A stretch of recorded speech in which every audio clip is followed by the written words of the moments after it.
Bonjour à toutes et tous. Alors, dans cette vidéo, je vais tenter de vous présenter rapidement le paysage réglementaire actuel en matière de titres nécessaires pour piloter un drone.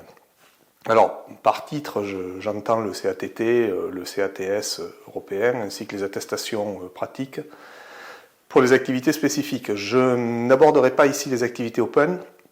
Je les aborderai dans une autre vidéo parce que leur cas est nettement moins complexe réglementairement. Alors mon but, c'est surtout de vous expliquer pour quelles raisons nous avons fait le choix à Flying Manta de vous proposer en 2024 de continuer à préparer et passer les titres français, c'est-à-dire le CATT que vous allez préparer en préparation théorique et l'attestation pratique pour les scénarios S1, S2, S3. Alors tout d'abord, un petit rappel réglementaire. Depuis le 1er janvier 2024, il n'est plus possible que de se déclarer exploitant européen sur Alpha Tango en activité spécifique. Et qu'est-ce que cela entraîne concrètement? Alors, premièrement, l'exploitant est obligé de déclarer des scénarios spécifiques européens, les fameux STS 01, STS 02, en fonction des activités envisagées. D'autres formes de déclaration existent, on ne les abordera pas ici. Elles ne nous concernent pas pour le moment et sont un petit peu plus complexes. Deuxièmement, les télépilotes de ces exploitants doivent être détenteurs des titres européens, c'est-à-dire le CATS, certificat d'aptitude théorique de télépilote pour les scénarios standards européens, et obtenir l'attestation de suivi de la formation pratique au scénario européen STS 01, 02.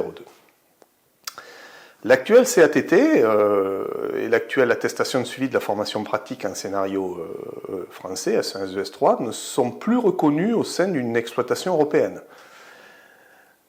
Troisièmement, les drones déclarés dans l'exploitation et utilisés par les télépilotes doivent obligatoirement être porteurs d'une mention de classe. Les fameuses classe 5, classe 6, C5, C6. Jusque-là, rien qui ne pourrait sembler très inquiétant ni très surprenant. Après tout, la règle européenne est relativement calquée sur la règle française. Les façons de piloter et d'envisager la préparation de missions ne changent pas vraiment. Et la plupart de ces dispositions sont connues depuis plus de 2 ans, même bien plus. L'EASA et la Commission européenne n'ont fait que réinventer l'eau tiède. Bon, c'est une de leurs très grandes spécialités, ceci étant dit. Donc pas de grosse surprise. Maintenant, abordons la réalité du terrain aujourd'hui. Si nous nous plaçons dans un contexte réglementaire européen, nous y sommes, on a passé le 1er janvier.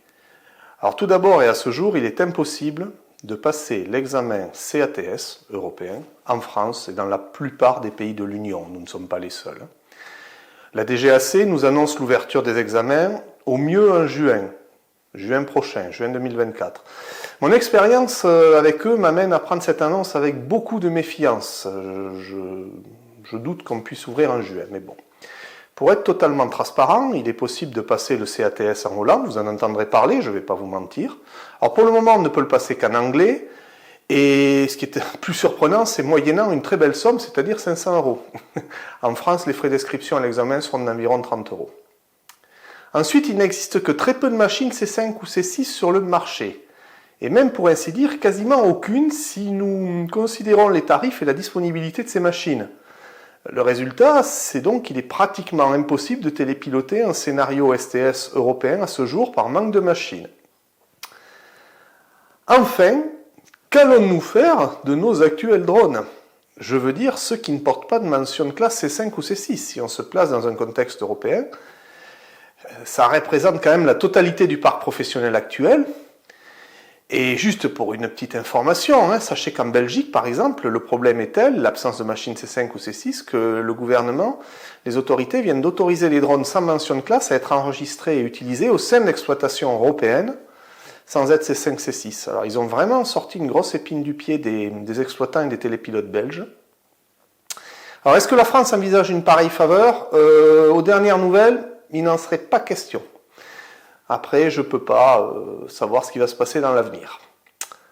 Pour finir, il faut savoir, mais je l'avais déjà évoqué dans certaines de mes précédentes vidéos, si vous regardez mes liens YouTube, que nous ne bénéficierons pas de possibilité de conversion de nos titres français actuels, le CATT, l'attestation pratique. Il sera nécessaire dans tous les cas de passer le CATS et d'obtenir une nouvelle attestation de formation pratique au format européen. Je ne vais pas vous mentir.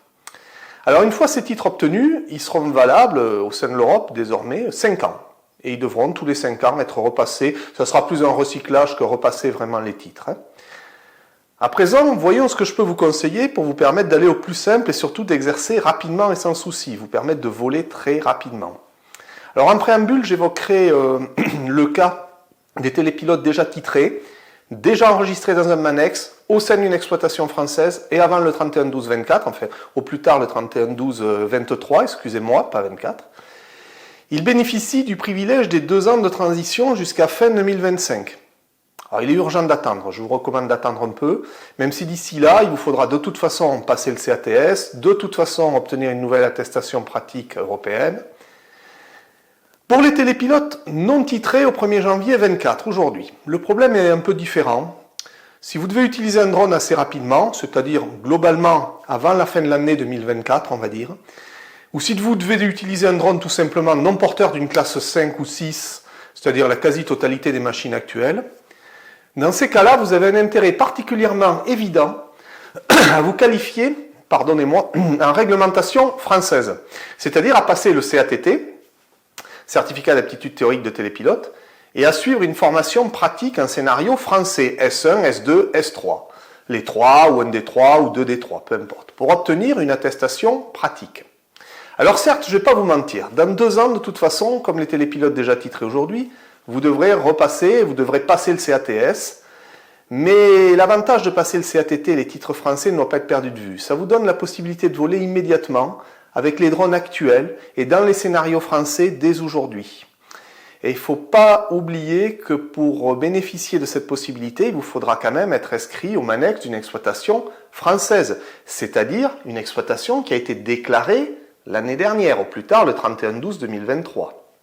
Alors c'est la raison pour laquelle nous continuons à former au standard réglementaire français des télépilotes qualifiés au scénario standard français.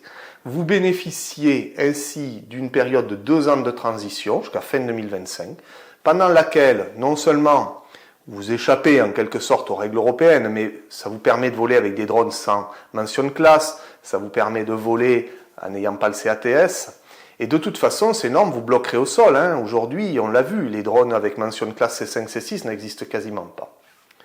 Pour terminer cette vidéo, je reviendrai sur cette nécessité que nous aurons toutes et tous de repasser à nouveau ce fameux examen théorique CATS et d'obtenir une nouvelle attestation de formation pratique. Alors sachez que nous sommes en train d'élaborer des solutions à vous proposer afin d'alléger au maximum cette transition, que ce soit en termes de formation, aussi bien en termes financiers pour vous. Dans tous les cas, nous vous proposerons des solutions les plus avantageuses à tous les apprenants qui seront passés chez Flying Manta pour leur formation de base aujourd'hui.